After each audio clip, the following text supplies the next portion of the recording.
بسم اللہ الرحمن الرحیم۔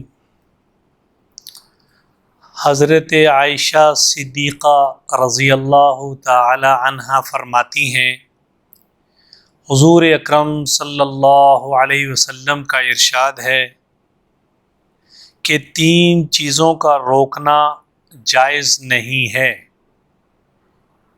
3 چیزوں کا روکنا جائز نہیں ہے۔ نمبر 1، پانی کا روکنا جائز نہیں ہے۔ نمبر 2، نمک کا روکنا جائز نہیں ہے۔ نمبر 3، آگ کا روکنا جائز نہیں ہے۔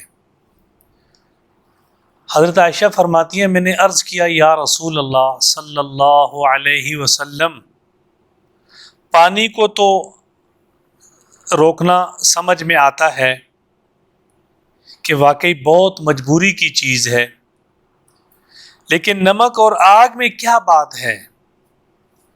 حضور صلی اللہ علیہ وسلم نے ارشاد فرمایا کہ اے حمیرہ، یہ حضور صلی اللہ علیہ وسلم اماں عائشہ صدیقہ رضی اللہ تعالی عنہا کو پیار سے بلایا کرتے تھے، حمیرہ، پھولوں کی رانی۔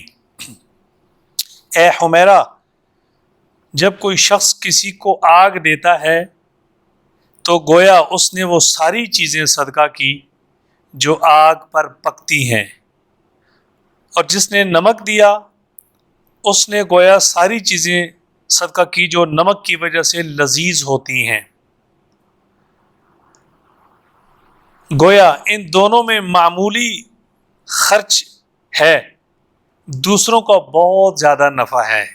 حالانکہ یہ دونوں چیزیں معمولی سے خرچے سے بھی آدمی ادا کر سکتا ہے، لیکن اس میں دوسروں کا بہت نفع ہے۔ بہرحال مجھے اور آپ کو انشاءاللہ کوشش کرنی ہے کہ حضور اکرم صلی اللہ علیہ وسلم کی بتائی ہوئی باتوں پر عمل کرنا ہے۔ چھوٹی چھوٹی چیزیں ہوتی ہیں، ان کا اجر و ثواب بہت زیادہ ہوتا ہے۔ اللہ تعالی ہم سب کو زیادہ سے زیادہ اپنے راستے میں خرچ کرنے کی، صدقہ دینے کی توفیق نصیب فرمائے۔ وآخر دعوانا ان الحمد للہ رب العالمین۔